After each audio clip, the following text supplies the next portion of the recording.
There's a hidden battle happening around us every single day. It's not loud. It doesn't announce itself, and worst of all, it often comes from the people we trust the most: friends, family, people we love. It starts small, an offhand comment that lingers in your mind a little too long, a conversation that leaves you feeling uneasy, a relationship that slowly, subtly drains you of your peace before you even realize it. Your confidence slips, your thoughts start shifting, and your emotions begin reacting to forces you can't even see. And that's the scary part. Most people don't see it until it's too late. This is why the Stoics believe that true wisdom begins with awareness, with seeing things as they really are, not just how they appear on the surface. Marcus Aurelius wrote, "The soul becomes dyed with the color of its thoughts." That means the people around you, the conversations you allow, the energies you entertain, they shape you in ways you don't even realize. And if you're not careful, if you don't train yourself to recognize when something is pulling you off track, you won't notice until you've already become someone you never intended to be. But here's the good news: once you start recognizing these influences, you take back your power. You regain control over your thoughts, your emotions, and most importantly, your peace. That's exactly what we're diving into today: how to recognize the subtle, hidden forces that might be working against you. Even when they come in the form of a friend, a family member, or someone you trust. And trust me, once you learn to see it, you can never unsee it. So stick with me here, because every single part of this video connects, and missing even one piece could mean missing the exact insight you need right now. Let's get into it. Some of the biggest forces shaping your life aren't the ones you see. They're the ones working in the background, subtle, quiet, almost invisible. It's the words people repeat around you, the energy they bring into your space, the attitudes they carry. Influence doesn't always announce itself. It slips in slowly until one day you wake up feeling different, thinking differently, and you're not even sure why. The Stoics knew that the world is full of distractions, opinions, and external forces trying to pull you in every direction. That's why they focus so much on guarding the mind. Marcus Aurelius constantly reminded himself to be careful of what he absorbed, to filter out anything that didn't align with reason and virtue. He understood. We become what we allow to shape us. If you're surrounded by negativity, doubt, and fear, you start to internalize it. If you spend enough time with people who see limits instead of possibilities, you start seeing them too. Most people don't realize this is happening. They think their thoughts are entirely their own, but they're not. Every conversation, every repeated phrase, every interaction leaves a mark. A friend who constantly complains, you start feeling heavier even if you weren't upset before. A family member who always highlights the worst-case scenario, you start second-guessing your decisions. A colleague who subtly undermines you, their words sit in the back of your mind, making you doubt your abilities, even when there's no real reason to. Epictetus taught that we must be ruthless in protecting our inner world. He said, "The more we value things outside our control, the less control we have." The same goes for influence. If you're not careful, you let the wrong voices dictate your mindset, your confidence, even your sense of purpose. And the danger isn't just in obvious negativity. Sometimes influence comes in the form of passive discouragement. People who don't directly attack your dreams, but never fully support them. Either the ones who say, "That's great, but," or "I just don't want to see you get hurt." They sound caring, but what they're really doing is planting doubt. True awareness means paying attention. It means stepping back and asking yourself, where did this thought come from? Is this belief mine, or did I inherit it from someone else? Because once you see where your influences are coming from, you get to decide what stays and what goes, and that's where real strength begins. So how do you know when that's happening?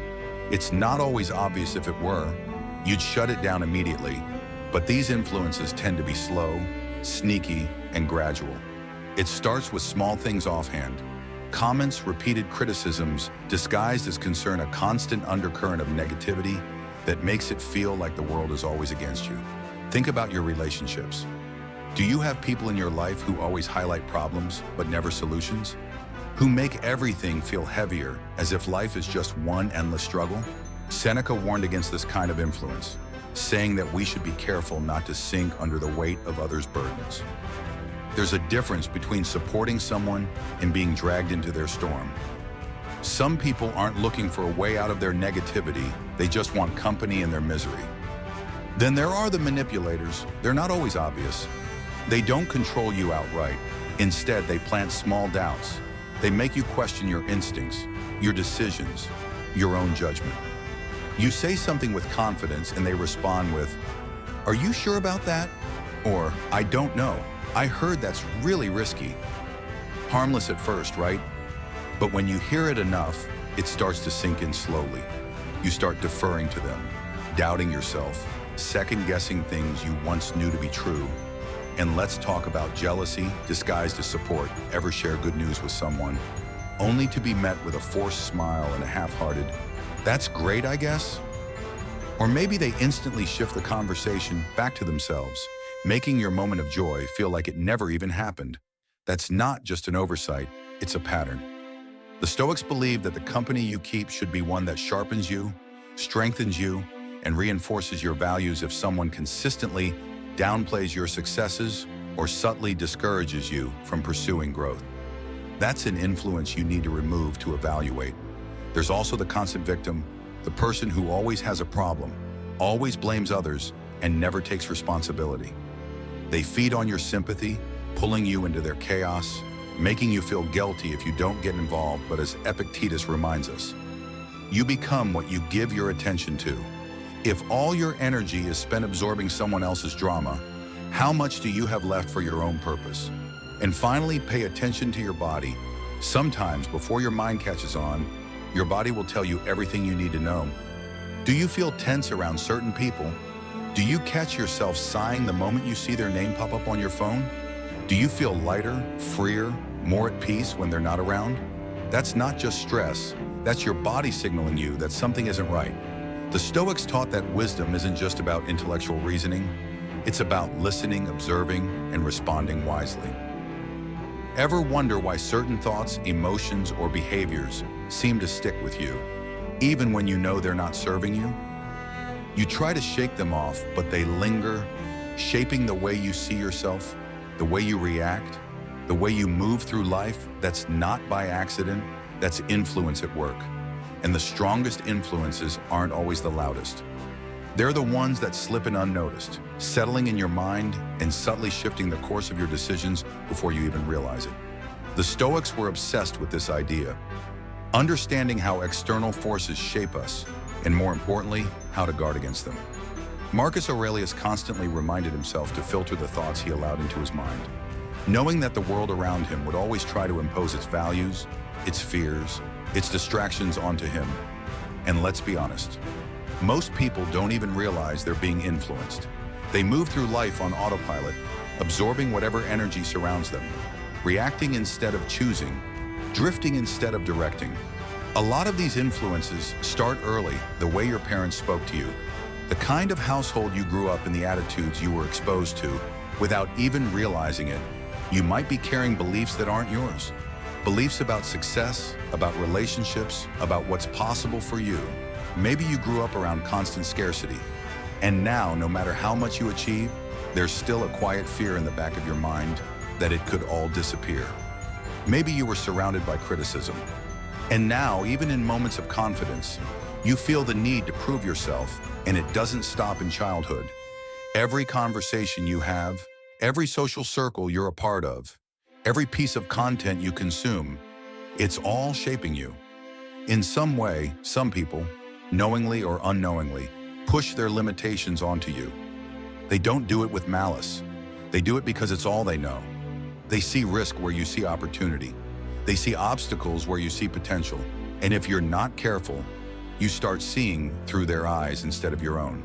Seneca had a simple but powerful rule. Be mindful of what you allow to shape you. He knew that you don't rise above the people you surround yourself with. You either grow with them or you shrink to fit them. Some influences sharpen you, some weaken you. Some make you more of yourself. Some make you someone you never intended to be. And the real challenge? Recognizing the difference before it's too late. That's why awareness is everything. The second you start questioning why you think the way you do, why you react a certain way, why you believe what you believe, you gain power. You start filtering out the noise, keeping what serves you and discarding what doesn't. And that's when real clarity begins. Not every battle is worth fighting, and not every influence deserves your attention. The moment you realize this, life becomes a lot clearer. There will always be negativity, manipulation, and subtle attempts to steer you off course. But what the Stoics knew, and what most people overlook, is that your power isn't in controlling others. It's in controlling yourself. You decide what gets in. You decide what shapes you, and once you start filtering out the noise, you stop being so easily moved. Marcus Aurelius had a habit of reminding himself, you have power over your mind, not outside events. Realize this, and you will find strength. That applies to everything: conversations, conflicts, relationships. The question isn't, why is this person acting this way? It's, how do I choose to respond? Because influence only works if you allow it. Someone can try to plant doubt, but you don't have to water it. Someone can try to stir up anger, but you don't have to give it a home. So what do you do when you recognize an unhealthy influence? First, pause. Don't react emotionally. The moment you get pulled into their energy, you've already lost. Observe. Listen, let them reveal themselves. Epictetus used to say, the first sign of wisdom is the ability to delay reaction, because when you pause, you get clarity. You see patterns instead of isolated incidents. You recognize when someone is speaking from their own fears, not from truth, and that clarity is everything. Next, set boundaries. Not everything deserves a response. Not every person deserves full access to you. Seneca warned about spending too much time with those who drain your spirit, saying that the wise person is careful with their time because it is the one resource they can never get back. That means learning to say no, not with anger, not with resentment, but with quiet confidence. You don't have to justify it. You don't have to explain yourself. Just step back and protect your peace. And finally, strengthen yourself. The more solid you are in your values, the less others can shake you. The more you invest in wisdom, the less you'll be misled. The Stoics didn't just focus on avoiding bad influences. They focused on becoming so strong internally that nothing external could control them. That's where real power is. It's not about avoiding every negative person. It's about being so anchored in who you are that nothing, not words, not opinions, not outside forces, can move you from your path. There's a moment in every interaction where you feel it. That split-second realization that something isn't right. Maybe it's the way someone downplays your excitement over something important to you. Maybe it's the subtle shift in their tone when you mention a new opportunity. Or maybe it's the way you always feel unsettled after spending time with them. Like a weight you can't quite explain. That feeling? That's discernment knocking. The question is, are you paying attention? The Stoics taught that clarity isn't about seeing more, it's about seeing correctly. Marcus Aurelius constantly trained himself to look beyond the surface, reminding himself that people's words and actions often reveal more about them than anything else. So when someone speaks, listen not just to what they say, but to what's underneath. Does their encouragement feel genuine? Or is there hesitation? Are they happy for you, or just tolerating your success? Some people won't criticize you outright, but they'll disguise their doubts as concern. Are you sure you can handle that? That seems like a lot of pressure. These comments seem harmless at first, but over time, they chip away at your confidence. Then there are the ones who always steer conversations toward conflict. You start with a simple topic, but somehow they turn it into an argument or a debate, not because they seek truth, but because they thrive in chaos. Seneca warned about these types, saying that some people don't want peace, they want reaction. They want to pull you into their storm because they can't handle the stillness of your presence. Recognizing this is key. If every interaction with someone leaves you feeling drained, anxious, or defensive, that's not just their personality, that's a pattern. And what about the ones who seem to support you, but only to a point? They celebrate your wins.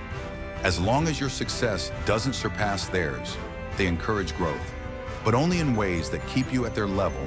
You share a new goal, and instead of pushing you forward, they remind you of past failures, of risks, of why it might not work. Not to protect you, but because your growth forces them to confront their own stagnation. Epictetus put it simply, if you desire to improve, be content to be thought foolish and stupid. Not everyone will understand your path. Not everyone will celebrate it, and that's fine. What matters is whether you allow their fears to dictate your steps. Discernment isn't about labeling people as good or bad. It's about recognizing who influences you and how the wrong influence can make you doubt what you once believed, in the right influence can remind you of your own strength. The Stoics didn't waste time trying to change others. They focused on seeing people as they are and choosing wisely. Once you recognize the patterns, the next step is clear. Either limit their influence or reinforce your own mindset so strongly that nothing they say can shake it. Strength isn't about fighting every battle. It's about knowing which ones to walk away from when it comes to protecting your peace. The real work isn't in changing others. It's in strengthening yourself so that no outside force can pull you off. Of course, the Stoics didn't believe in isolation, but they did believe in boundaries. They understood that the mind, like a fortress, needs walls, not to keep the world out, but to control what gets in. The first step is awareness. If you don't know who or what is influencing you, you can't protect yourself from it. Pay attention to patterns. Notice how you feel after spending time with certain people. Do you leave feeling lighter, clearer, more focused? Or do you feel anxious, uncertain, drained? Marcus Aurelius made it a habit to examine his thoughts, daily filtering out anything that didn't serve his higher purpose. That's the level of discipline required. You don't just let any idea settle in your mind. You evaluate it. You decide if it's worth keeping next. Set limits, not out of anger, but out of wisdom. Not every conversation needs your engagement. Not every opinion needs a response. Seneca put it simply. Associate with those who will make a better man of you.